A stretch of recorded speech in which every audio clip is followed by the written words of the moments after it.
네, 출발 징수와드 2부 순서 이어가겠습니다. 저희 프로그램 KT 올레 IPTV로도 함께 하실 수 있습니다. 먼저 2부에서 준비한 내용들입니다.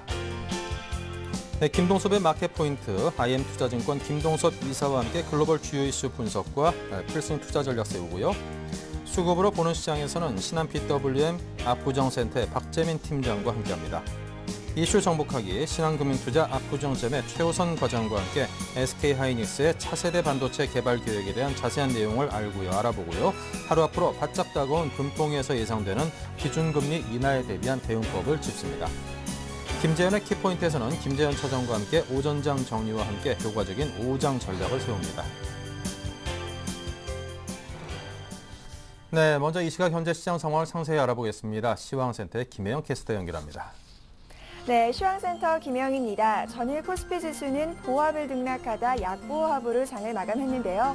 주중 있을 정책 이벤트를 앞두고 지지부진한 흐름을 보이며 관망세가 이틀 연속 이어지고 있습니다. 내일 있을 옵션 만기와 금통위를 앞두고 오늘 코스피 지수는 상승세로 장을 출발했는데요. 현재 0.84% 상승하면서 1936선에서 거래가 되는 모습입니다. 이어서 수급 상황 살펴보겠습니다. 전일에는 외국인과 개인이 매수세에 나섰지만 기관의 매도세와 프로그램 매물이 이어지면서 지수를 하락으로 이끌었는데요. 오늘 같은 경우는 개인과 외국인이 매도세 나타내고 있고요. 반대로 기관이 매수하는 모습 나타내고 있습니다. 이어서 코스닥 살펴보도록 하겠습니다. 전일 코스닥 지수는 4거래일 연속 상승세를 보이는 가운데 5개월 만에 최고치를 경신했는데요. 오늘도 기분 좋은 흐름 이어나가면서 상승으로 출발했습니다. 현재 0.72% 상승하면서 518선에서 거래가 되는 모습입니다.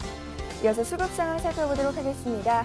개인과 기관이 각각 14억, 20억 매수세 보여주고 있고요. 외국인은 21억 원 매도하는 모습 나타내고 있습니다. 이어서 환율 살펴보도록 하겠습니다. 환율 닷새째 하락으로 장을 시작했는데요. 현재 1원 80전 오른 1126원 40전에서 거래가 되는 모습입니다. 이어서 코스피 시가총액 상위 종목 살펴보도록 하겠습니다. 오늘 코스피 시가총액 상위 종목 모두 빨간불 켜면서 기분 좋게 시작했는데요.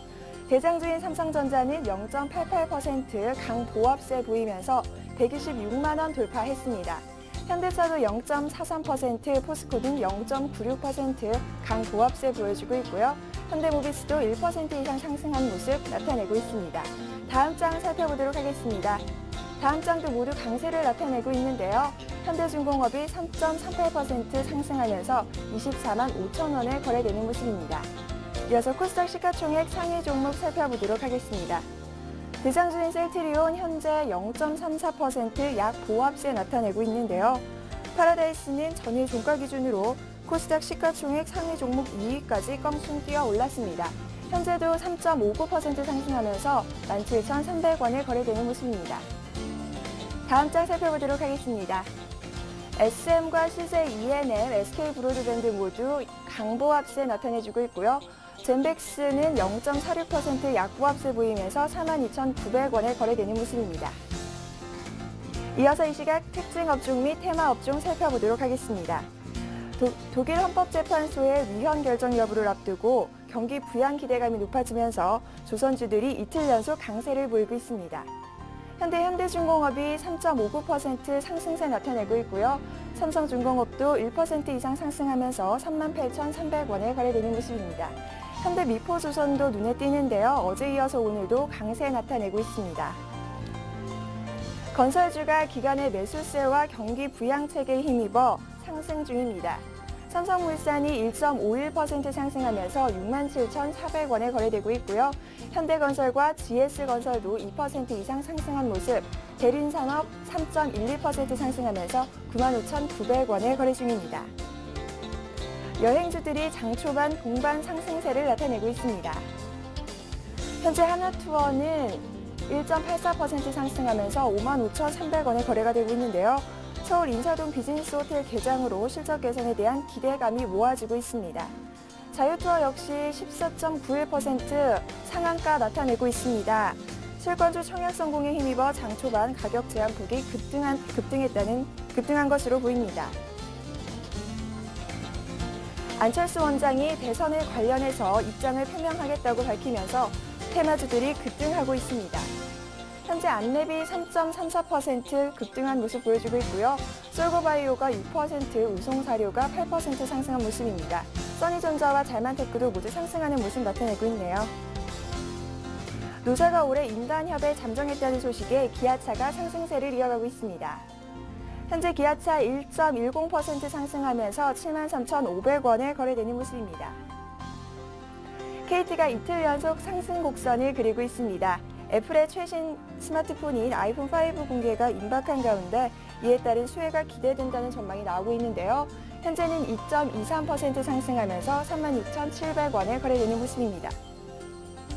파라다이스가 3분기에도 깜짝 실적을 내놓을 것이라는 기대감이 전해지면서 상승세를 여전히 이어나가고 있습니다. 현재 4% 이상 상승하면서 17,300원에 거래되는 모습입니다. 지금까지 시황센터 김영희였습니다.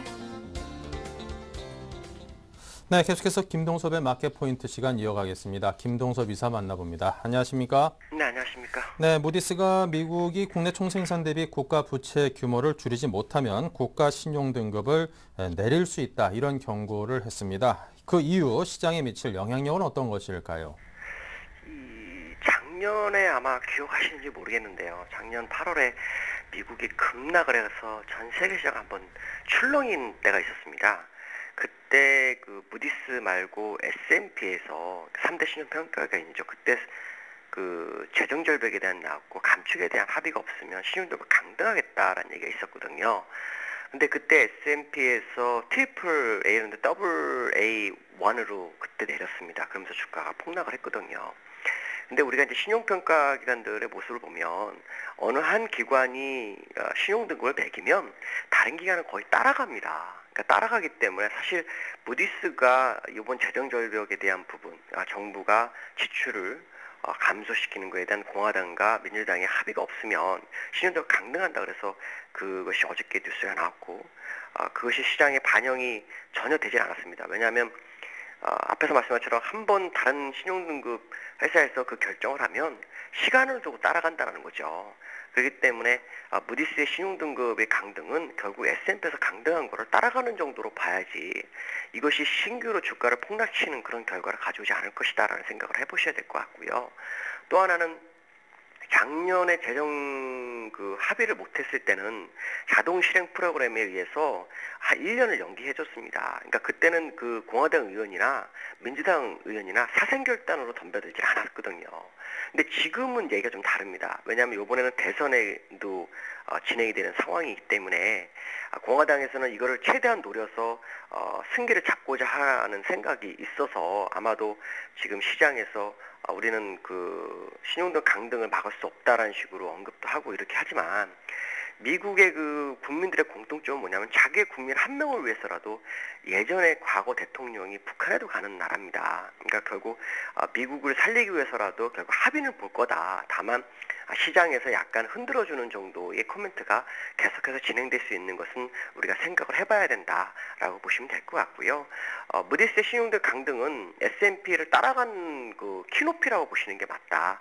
우리나라도 지금 보시면 아시겠지만 얼마 전에 무디스가 국내 신용등 올리고 피치가 따라오는 형국이고 오히려 피치는 일본과 중국보다 높여줬는데도 국내 주가에는 영향이 없지 않습니까? 똑같습니다. 그러니까 이 부분을 두려워해서 뭐 시장에 큰 충격이 올 것이냐 아니냐 이런 것을 걱정하실 필요 없고요. 다만 우리가 걱정해야 될 것은 정말 재정절벽을 합의해야 되는 시점에서 합의가 안 이루어졌을 때 그때는 좀 조심해야 된다. 그러니까 아직 시간이 있다라고 보시면 될 것 같습니다. 네. 자, 그리고 독일 헌법재판소가 오늘 밤 유로 안정화기구 ESM의 위헌 여부 판결을 진행합니다. 어떤 결과를 예상하십니까? 저는 그 합헌 가능성을 좀 생각하고 있습니다. 위헌은 좀 어렵다고 보고 있고요. 다만 그 독일 국민들은 지금 이걸 위헌이고 찬성을 안 하는 분위기는 사실입니다. 그렇지만 ESM이 안 되게 되면 일단 시장의 충격은 불가피하게 되고 그렇게 되면은 독일이 원하지 않는 ECB의 권한 확대가 더 확대될 수 있는 부분이 있습니다. ECB의 권한 확대를 사실 독일은 바라지 않거든요. 그래서 ECB가 초창기 때 계속 권한 확대를 해야 된다, 국채 매입을 한다 그럴 때 계속 반대를 했었기 때문에 아마도 ESM을 통과시키면서 조건을 걸 수도 있지 않을까 생각합니다. 그게 아마도 ECB의 추가적인 권한 확대를 막기 위한 조건이 붙을 수 있지 않을까라는 생각을 할 수 있고요. 사실 ESM의 지분의 한 27%를 독일이 갖고 있기 때문에 사실 독일에서 헌법재판소에서 위헌이 나오면 시장은 상당히 좀 문제가 될 수 있는 부분이 있습니다. 그렇기 때문에 이 부분을 좀 아마 생각을 해야 될 것 같고요. 다만 제가 보는 견해로는 ECB가 지난번에 무제한적인 국채 매입을 시사했다라는 거, 그거는 미리 그 헌법재판소에서 결과를 어느 정도 예측하고서 하지 않았느냐. 그렇지 않고는 굳이 2, 3일 남겨놓고 무제한적인 그 국채 매입을 발표할 이유는 없거든요. 그러니까 어느 정도 조율은 됐을 것이다라는 부분을 생각한다면 오늘 하퍼는 아마 거의 확실하지 않을까라는 생각을 해보고 있고요. 그 결과가 만약에 예상대로 하퍼니 나온다면 시장은 큰 상승 모멘텀을 가지고 주가를 끌어올릴 수 있는 계기를 마련할 수 있다라고 보시면 될 것 같습니다. 네, 알겠습니다. 그렇다면 오늘장 전략은 어떻게 가져가 볼까요?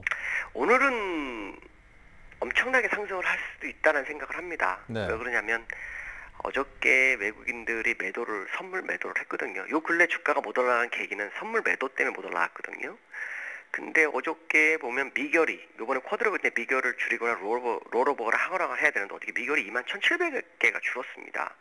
근데 외국인과 개인과 기관의 매도를 보면 그게 나오질 않거든요. 항상 선물에는 드러난 물량과 숨겨진 물량이 있습니다. 근데 보통 드러난 물량이 매도가 2만 개면 숨겨진 물량도 약 2만 개가 됩니다. 그러니까 어저께는 매도 평단가가 249.90부터 251 사이였기 때문에 추가로 더 올라가게 되면 손실이 가중되죠. 드러난 게 2만 개고 숨겨진 게 2만 개라면 4만 개면 어마어마한 손실이 납니다. 그 이상으로 가면. 그래서 어저께는 아마도 2만 1,000개 숨겨진 물량을 다 환매한 것 같고요. 오늘은 보이는 물량을 환매할 것이다. 그럼 지금 누적으로 2만 개 정도가 있기 때문에요.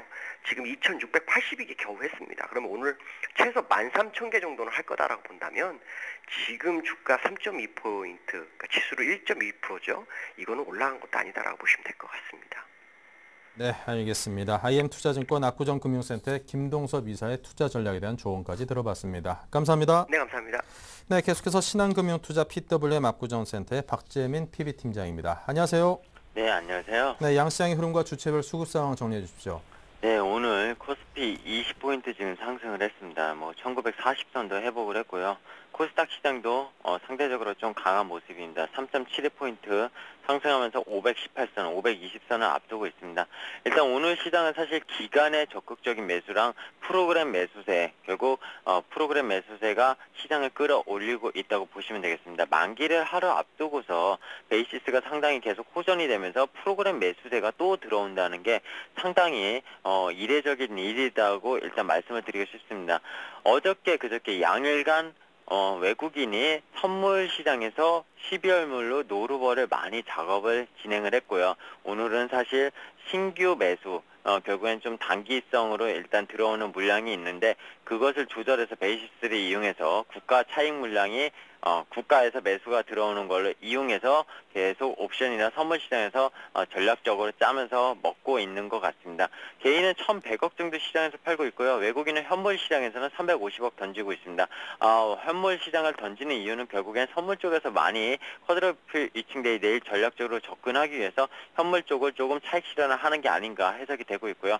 기간 말씀드린 대로 1,400억 정도 들어오고 있습니다. 물론 여기엔 프로그램 매수세가 1,000억 정도 합쳐졌으니까 투신의 매수세 그리고 보험, 은행의 매수세랑 합쳐져서 어쨌든 전반적으로 매수세가 들어오는 모습. 다만 연기금은 그냥 보수적으로 좀 감망하는 모습을 보이고 있고요. 코스닥 시장 기간이 어쨌든 들어오고 있습니다. 26억 매수를 하고 있고요. 외국인 개인은 좀 관망세입니다. 어쨌든 대형주 쪽이 많이 코스피가 올라오다 보니까 지금 코스닥 시장은 약간 소외받는 느낌이고요. 내일 어쨌든 이벤트를 앞두고 있고요. 오늘 밤에도 해외발 이벤트를 상당히 많이 기다리고 있는 것 같습니다. 근데 그 기다림이 상당히 긍정적으로 일단 시장에서 기대감을 많이 불러일으키고 있는 시장이 오늘 좀 전야자의 어떤 날이 아닌가 이렇게 좀 해석을 하는 게 맞을 것 같습니다. 네, 자 오늘 투자 주체별 속내는 과연 어떤 것들일까요?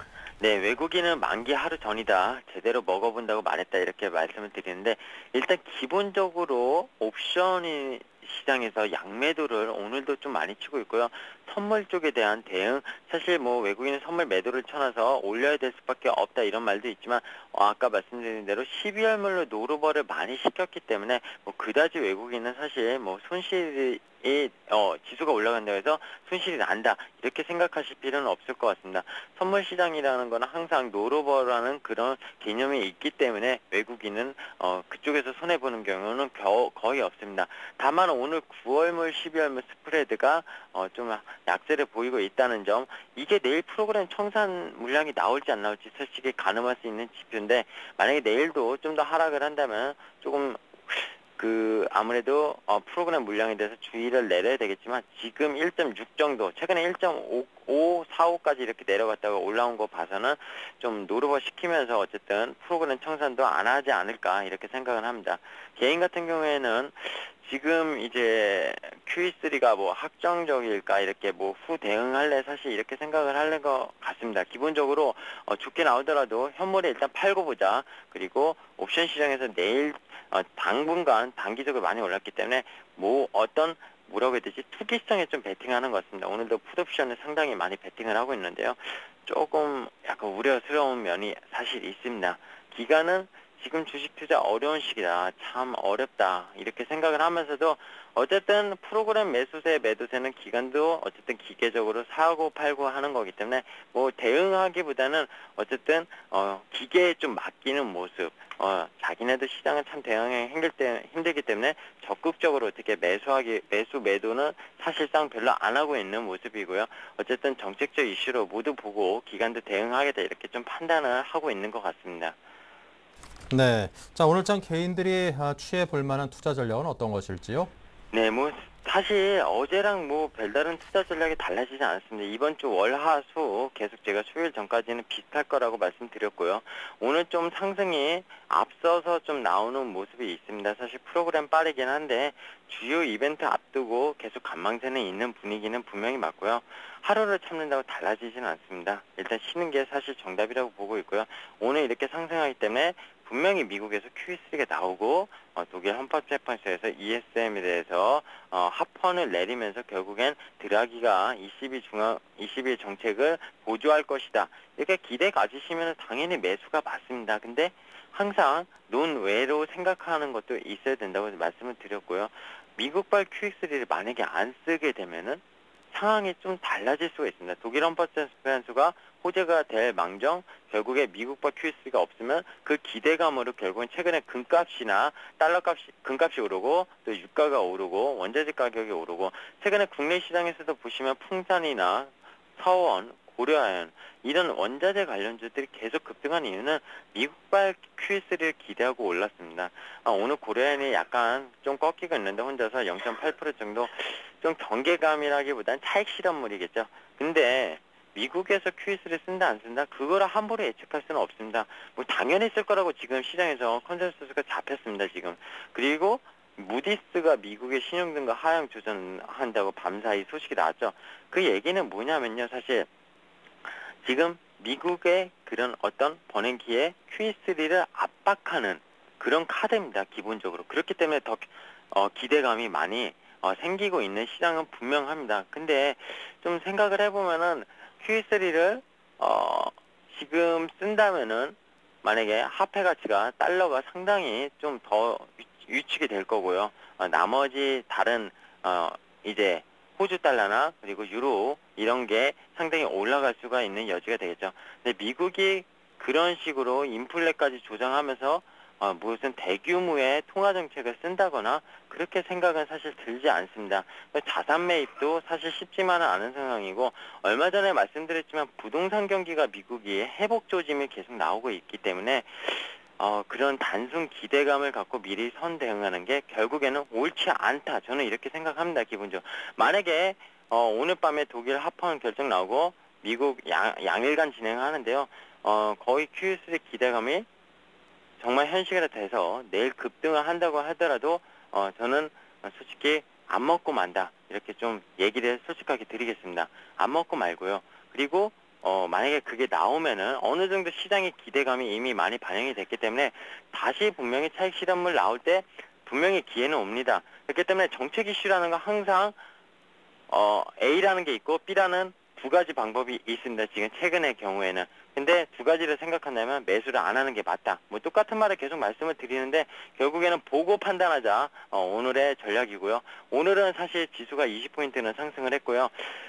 지수가 차트상으로 잠깐 마지막으로 말씀드리면 일봉 차트는 다시 21선 위에 갭상을 해서 오늘 출발했습니다. 이렇게 되면 사실 상승 차트가 맞습니다. 기본적으로 더 올라갈 차트고요.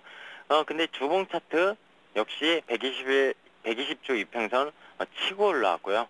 월봉 차트가 아직 20월봉선을 못 넘어갔습니다. 이게 넘어가면 정말 상승이 크게 나올 겁니다. 이 포인트가 1955포인트예요. 월봉이. 그래서 9월물이 이 포인트를 랠리를 상승하기 위해서는 오늘 장이 여기서 한 15포인트가 더 상승해야 되는데 조금 오늘은 무리가 있지 않나 생각하고요. 결국에 오늘 밤 이벤트에 따라서 이 월봉을 뚫어주면서 상승으로 확실히 패턴을 잡아줄지 아니면 다시 여기서 반락할지가 결정될 거라고 봅니다. 지금은 일봉 차트보다 월봉 차트를 좀 보시면서 20월봉선 1955선인데 넘어가느냐 안 넘어가느냐에 따라서 결국엔 그 이후에 매수 대응할지 매도 대응할지 솔직히 판단을 하는 게 맞다고 일단 생각을 하고 있습니다. 네, 자 지금까지 박재민 PB팀장과 함께했습니다. 감사합니다. 네, 감사합니다.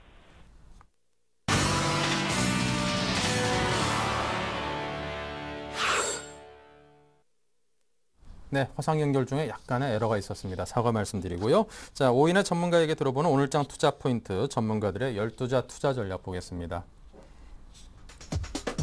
네, 박성일 연구원이 중국 내수 수혜주에 주목하자고 했고요. 박소영 대리는 방향성 탐색 중이니까 개별주를 매매하자. 정영훈 팀장은 이벤트를 앞두고 눈치 보기 장세가 예상된다. 최희용 대리 자동차 소비세 인하 수혜 기대를 이야기했습니다. 정재훈 실장은 실적이 증가되는 또 저PBR 종목에 대한 접근을 당부했습니다. 관심 업종으로는 박성일 연구원이 화장품 기계, 박소영 대리 철강 화장품이 중복됐네요. 정영훈 팀장은 철강을 중복해서 이야기했습니다. 최희용 대리는 자동차 업종, 정재훈 실장은 IT 부품주를 말했습니다.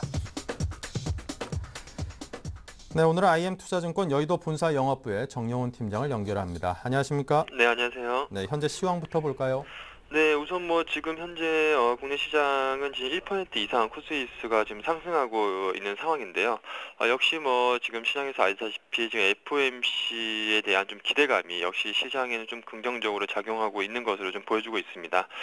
그렇지만 좀 개인적으로 시장에 좀 비율을 말씀을 드리자면 지금 시점에서는 역시 지금 대형 이벤트들을 앞둔 상황에서 우리가 공격적으로 매수를 하기보다는 어느 정도 하루 정도는 돌다리도 두들겨 보고 가자는 심정으로 한번 좀 지켜보는 게 좀 좋지 않을까 그렇게 좀 판단을 하고 있습니다. 아시다시피 빅 이벤트들이 지금 내일 이제 산재해 있는 상황인데요.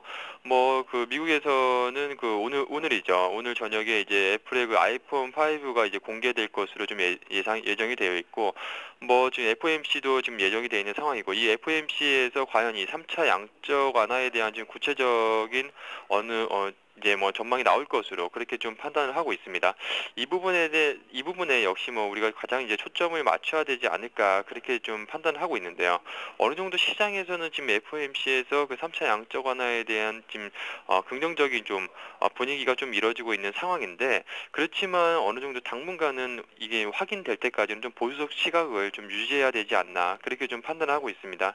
지금까지 지금 QE3에 대한 지금 기대감에 딸려 약세가 계속해서 지속이 되면서 주식시장도 역시 상당히 좀 우호적인 여건이 조성이 되면서 주가 상승이 좀 나타났었는데요. 그렇지만 만약에 이 Q3가 진행이 되지 않는 불발한다라고 한다면 주식시장이 상당히 크게 흔들릴 수가 있기 때문에 이 부분을 우리가 한번 확인해보고 어느 정도 좀 가야 되지 않나 그렇게 좀 판단을 하고 있습니다. 네, 자 오늘 철강 업종 말씀해 주셨거든요. 그동안 그렇게 재미가 없었던 업종인데요. 어떻게 접근을 해봐야 될까요? 네, 우선 철강 업종 같은 경우에는 역시 지금 대규모 중국 부양책 소식에 최근에 상당히 좀 주가 흐름이 좀 좋은 모습을 좀 보여주고 있는데요. 역시 지금 중국 관련해서 지금 대규모 지금 인프라 건설이 확대가 된다라고 한다면 역시 중국 의존도가 높은 철강 업종이 좀 수혜가 되지 않을까 그렇게 좀 판단을 하고 있습니다. 그리고 무엇보다 대표적인 뭐 철강주가 이제 포스코, 현대제철이라고 뭐 할 수가 있겠는데요. 이러한 종목군들을 뭐 보시면 아시다시피 지금 뭐 거의 뭐 역사적 밸류에이션상으로 역사적 저점 영역에 지금 위치해 있는 상황입니다. 그동안 뭐 시장에서 너무나도 소외를 받으면서 상당히 좀 저평가 매력이 높아진 시점이기 때문에 지금 철강 업종, 특히 뭐 업종 내에서 뭐 탑픽이라고 할 수 있는 포스코라든지 현대제철 이러한 쪽으로 관심을 가지시는 게 좀 좋지 않을까 그렇게 좀 바라보고 있습니다.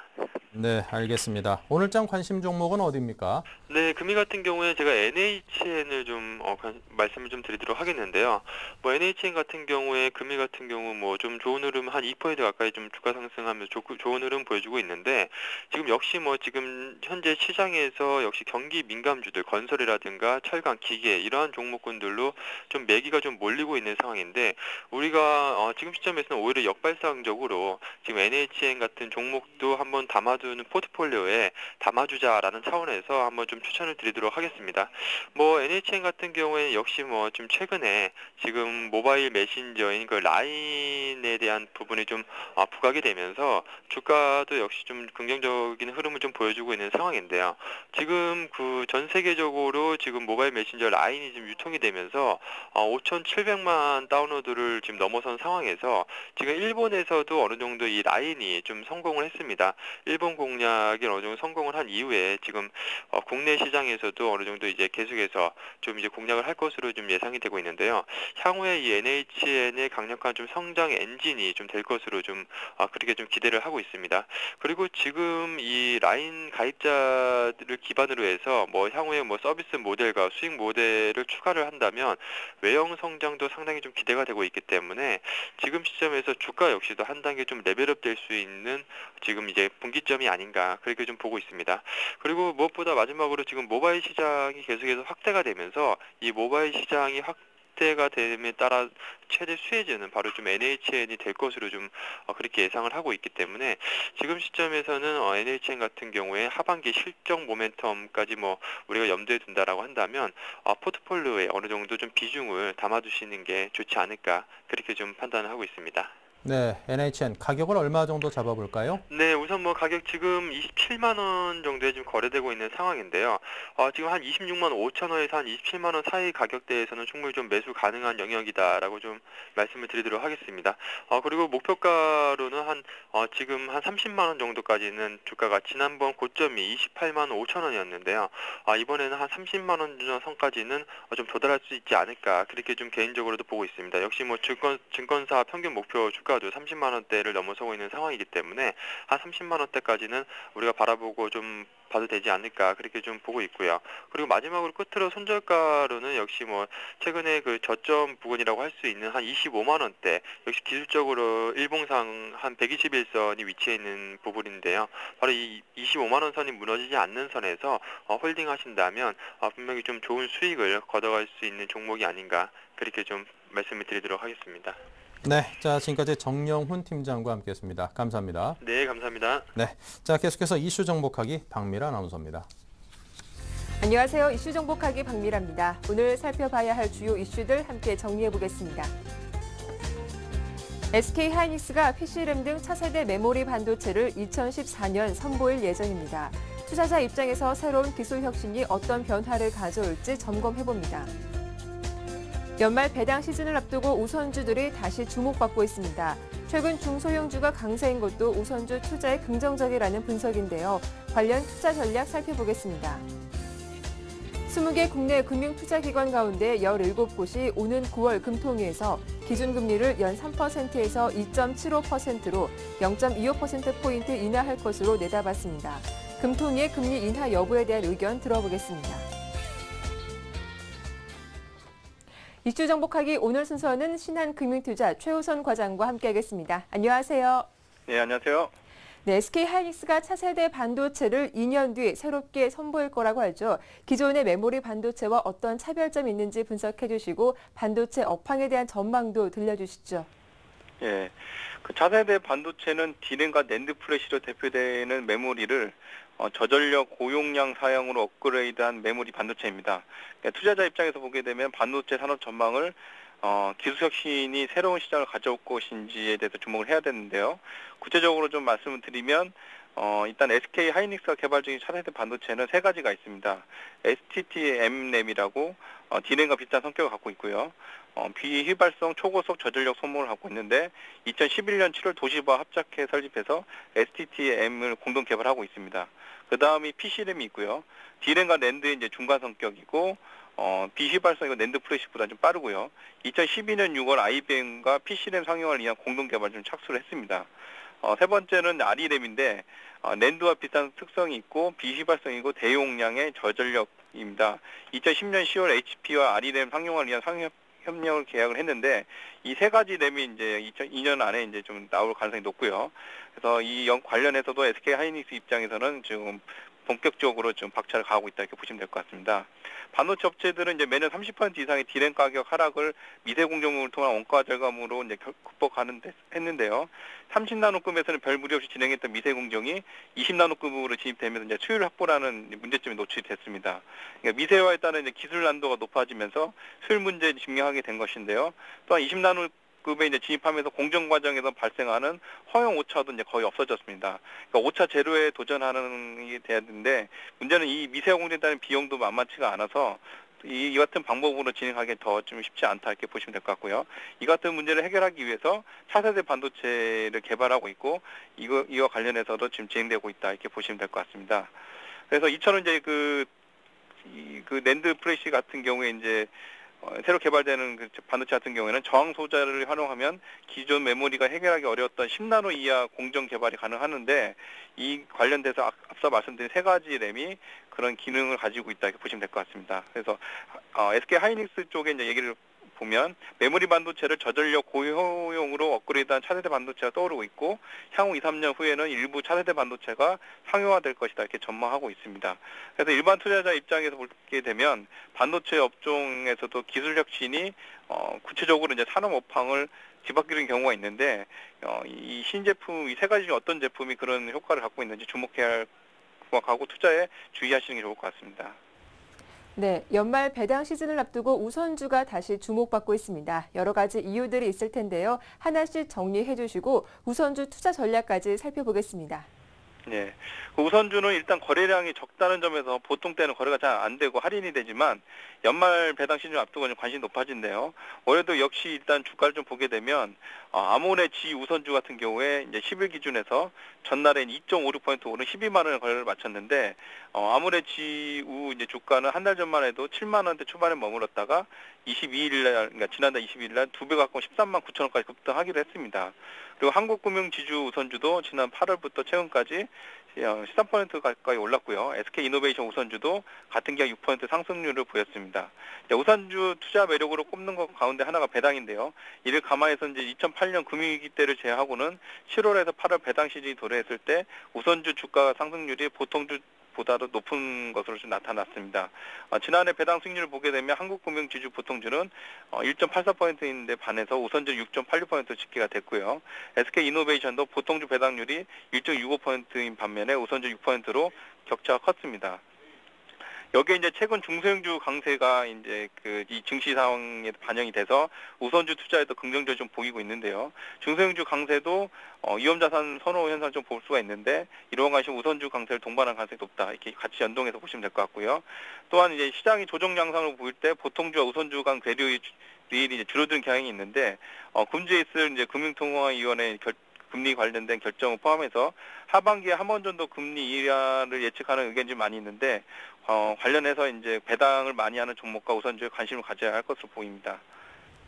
네, 끝으로 오는 9월 금융통화위원회를 앞두고 기준금리 인하 쪽에 무게가 실리고 있습니다. 금통이 이제 하루 앞으로 다가온 상태인데요. 어떤 전망이 나오고 있습니까? 일단 10일 증권업계에 따르면 이제 대신경제연구소를 포함해서 대우, 동부, 삼성, 신영, 신한금융, 투자, IMN투자, 우리투자, 키움, 토러스, 하나대투, 한국투자, 현대증권 등의 이제 그 채권 애널리스트들이 기준금리 인하될 거로 일단 전망하고 있습니다.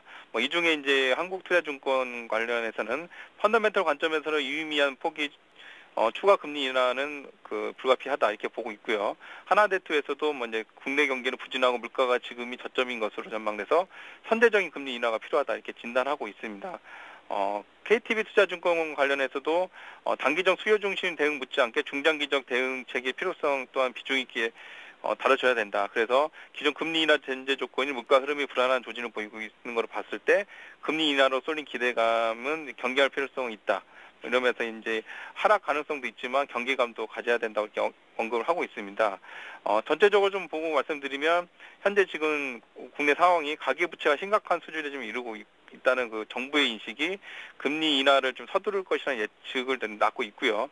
따라서 일반 투자자들 입장에서 보게 되면 한국 역시 이제 세계적인 어떤 경기 호황이 쉽게 오지 않는 이상 저금리 기조는 일단 지속될 것으로 전망하고 있고요. 그래서 자산 관리를 어떻게 하는 거냐가 이제 좀 관심인데 대한은행은 현재 그 증권사나 은행에서 지금 판매하고 있는 방카슈랑스 관련해서 비과세 관련된 상품들과 그다음에 브라질 국채, 물가 연동 국채 등 저금리와 인플레이션을 해지할 수 있는 상품들에 대해서 관심을 좀 가져야 하실 것 같고요. 좀 더 적극적으로 이러한 저금리 기조에 관심을 가지고 주변의 증권사나 어떤 전문 자산 관리사의 상담을 받으셔서 저금리 및 인플레이션으로 인한 자산 감소를 극복하는 대안을 만드시는 것이 좋을 것으로 생각이 됩니다. 네, 오늘 말씀 잘 들었습니다. 고맙습니다. 예, 감사합니다. 네, 이슈 정복하기 지금까지 박미라였습니다.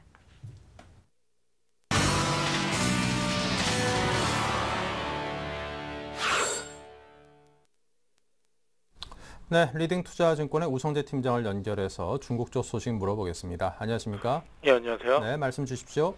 예, 오늘 중국 본토 지수도 강한 상승세 나타내고 있습니다. 지금 아시아 증시 동반 강세 속에서 상하이 종합주가 지수 또한 상승세를 나타내고 있는데요. 현재 상하이 종합주가 지수 0.8% 상승한 2137.27포인트의 장 움직임 보이고 있습니다. 결국 시장에서의 기대감이 좀 많이 커지고 있는 상황인데요. 글로벌 양적 완화 정책 기조에 따른 시장에서의 기대감이 증시의 상승을 견인하고 있다고 보시면 좋을 것 같습니다. 지금 중국의 8월 신규 대출 7천억 위안으로 예상치를 상회하는 모습을 보였었는데요. 중국의 8월 신규 대출이 7,039억 위안으로 전년 동기보다 1,555억 위안 늘어났다라고 발표가 났습니다. 시장 예상치였던 6,800억 위안을 크게 넘어서는 모습을 보이면서 경기의 성장세가 좀 이어져 나갈 것이라는 기대감이 좀 커지고 있는 상황입니다. 결국 안정성장 부양책으로 인한 발전 개발을 위해서 하고 있는 인프레 사업에 대한 심사를 서두른 등의 효과로 인한 이러한 흐름이 좀 이어져 나가고 있다고 보시면 좋을 것 같은데요. 하지만 중국의 다른 경제 지표들은 좀 안 좋은 모습을 보이고 있습니다. 중국의 신규 채용이 둔화되고 있는 것으로 발표가 나면서 실업률에 대한 부담감들 또한 나타나고 있는 모습을 보이는 가운데 중국 상무부에서는 2012년도 수출입 목표 10% 달성은 좀 어렵다라는 언급을 내놓으면서 중국 경제가 그다지 낙관적이진 않다라는 데 무게감이 좀 실린다라고 보시면 좋을 것 같습니다. 이와 함께 CICC에서는 A주의 반등 가능성은 좀 제한적이라는 언급을 내놓고 있는 상황인데요. 지금 A주 투자 전략 주간 보고서를 보았을 경우에 시장의 최대 관심사인 정책 측면이 아직까지 크게 나타나지 못하고 있는 모습인 만큼 결국 기업들의 주가들의 움직임이 강하게 나타나기 좀 어려울 것이라는 부담감을 나타내는 모습이었습니다. 하지만 지금 중국 및 글로벌 증시의 경제 부양책에 대한 기대감이 시장에서 나타나고 있고 이러한 흐름세 속에서 중국 증시 또한 상승세를 나타내고 있는 가운데 2100선에서의 강한 지지를 받고 있는 모습을 보이면서 계속적인 상승세를 나타낼 것이라는 기대감 또한 나타나고 있는 상황입니다. 결국 오늘 상하이 종합주가지수는 상승세를 나타내고 있겠지만 2150선의 돌파 여부를 좀 확인하시면서 접근하셔야 되겠습니다. 네, 자, 지금까지 리딩투자증권의 우성재 팀장이었습니다. 감사합니다. 예, 맞습니다.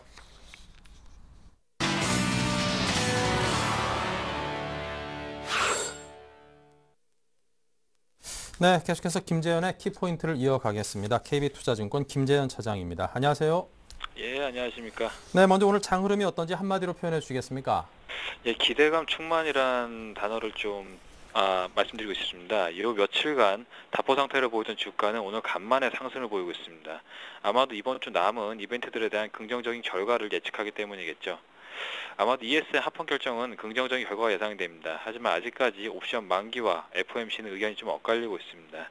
일단 그러한 상태에도 불구하고 기대감으로 인해 주가는 좀 상승을 보이고 있습니다. 그래서 오늘은 이 기대감에 대한 부분을 좀 분석을 해볼까 합니다. 네, 자, 5장 전략을 키워드로 하나하나 알아보겠습니다. 자, 하나하나 풀어주십시오. 예, 첫 번째로 외인의 선물 매수라는 부분을 말씀드리고 싶은데요. 제가 요 며칠간 방송에서 기대감은 충만한 상태에 있나 외인의 이번 만기 포지션이 하방 쪽을 향해 있는 부분이 변수라고 말씀을 드렸고 향후 외인의 포지션 추이를 좀 살피는 것이 중요하다고 강조를 했습니다. 그동안 꾸준히 포지션을 유지하는 웨이는 오늘 드디어 선물 매수를 보이고 있습니다. 이로써 웨이의 수익 구간에 대한 지수가 좀 올라오고 있습니다. 요 며칠 전에는 1870선 이하에서 수익이 최대 구간을 보여줬었는데 그 수익 구간에 대한 지수가 올라오고 있습니다. 지금 아마도 기대감이 좀 반영이 되고 있는 부분이겠죠.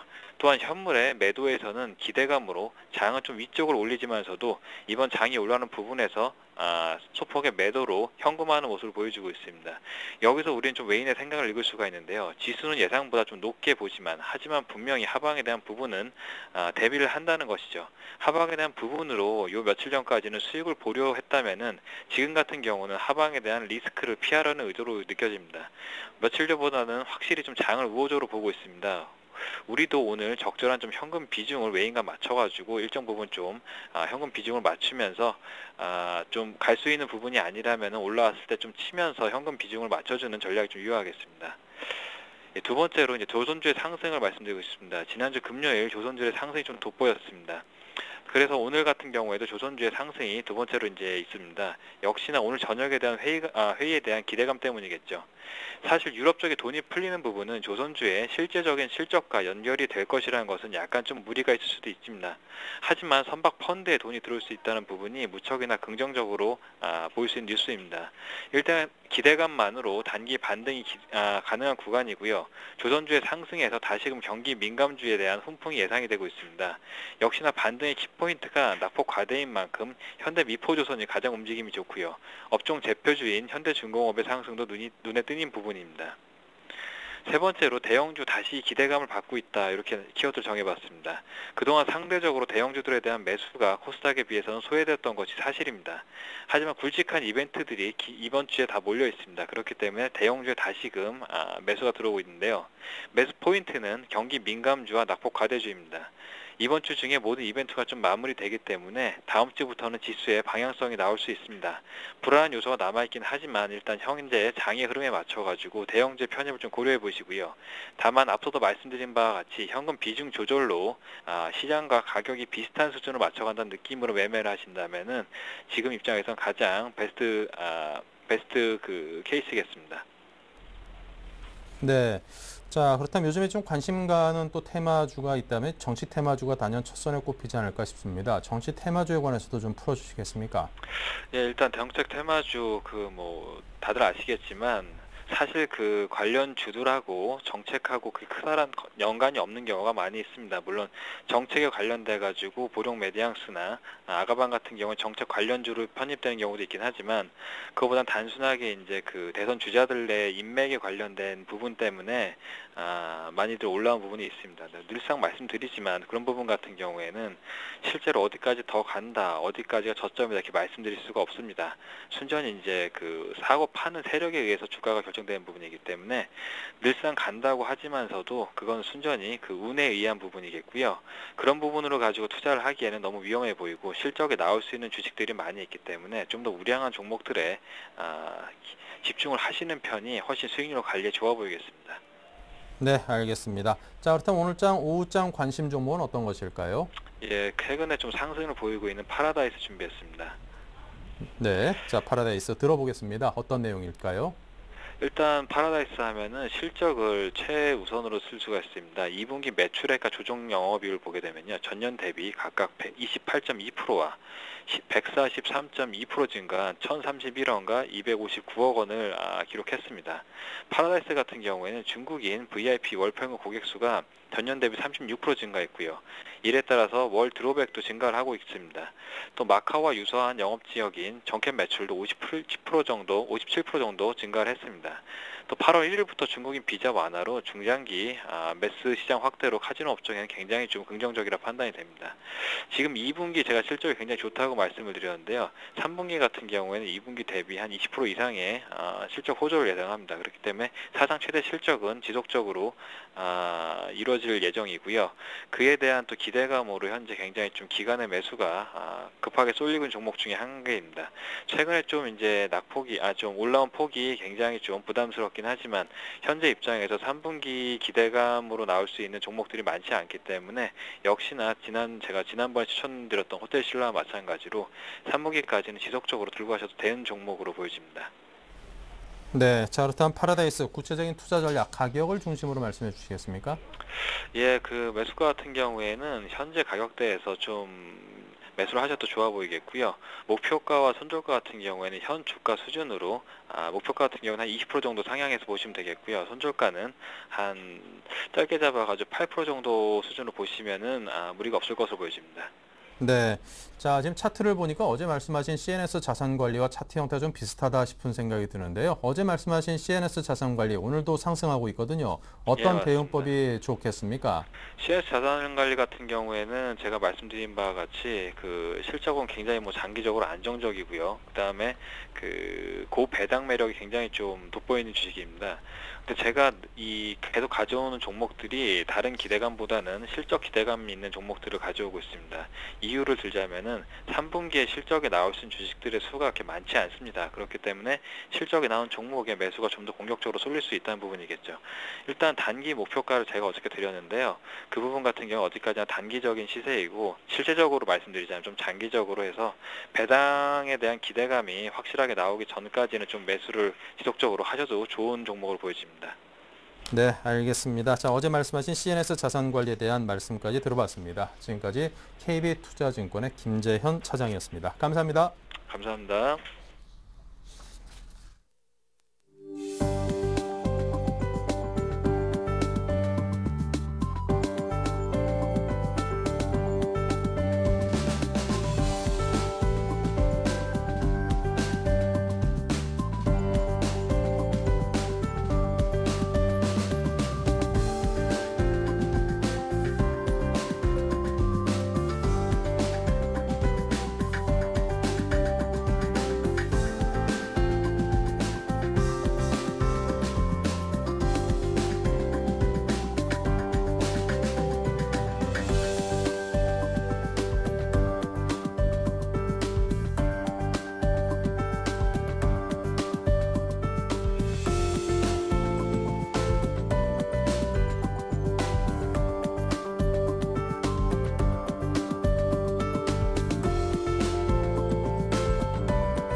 네, 자, 또 여러분께 전해드릴 소식이 있습니다. 9월 16일에는 오후 2시에 샘플러스의 김형근 그리고 제갈공명 두 분 전문위원의 세미나가 준비되어 있습니다. 장소는 삼성 1문화센터 7층에서 열린다고 하는데요. 그 주요 내용은 2012년 남은 하반기 증시를 대전망하는 특별한 자리라고 합니다. 참가비는 무료로 진행이 되니까요. 궁금하신 점이 있으시면 또 알고 싶은 것들이 있으시다면 꼭 한번 참가해 주시기 바랍니다. 문의사항 있으시면 1577-7451로 전화를 주시면 됩니다. 자, 그리고 잠시 후 11시부터는 종목 퀵 서비스 시간 준비되어 있습니다. 무료 문자 013-3366-0110, 전화 02-3153-2610으로 상담 신청 주시고요. 네, 출발 증시 외에도 블로그에도 많은 관심 가져주시기 바랍니다. 자, 오늘 순서 여기서 마치고요. 다음 시간에 다시 뵙죠. 감사합니다.